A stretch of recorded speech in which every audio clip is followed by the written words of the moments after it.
তুমি কি জানো আমাদের কলিজার নবী সাল্লাল্লাহু আলাইহি সাল্লামের জীবন কতটা কষ্টের ছিল? তিনি শিশু অবস্থায় তার মা বাবাকে হারিয়েছিলেন। মানুষ তাকে এতিম বলে গালি দিত, তার পবিত্র গালে থাপ্পড় মারত। অসহায় নবীর কান্না ছাড়া আর কোনো পথ ছিল না।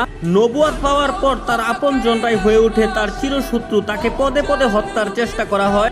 মানুষ তার শরীরে ময়লা আবর্জনা ছুঁড়ে মারত, তার রাস্তায় কাটা বিছিয়ে রাখতো। মানুষ তার শরীরে পাথর মারত। মানুষের ছোড়া পাথরে নবী করিম সাল্লাল্লাহু আলাইহি সাল্লামের দাঁত মুবারক শহীদ হয়ে যেত। নিকৃষ্ট পাষাণরা নবীর পবিত্র মুখে থুথু পর্যন্ত ছিটিয়ে দিয়েছিল।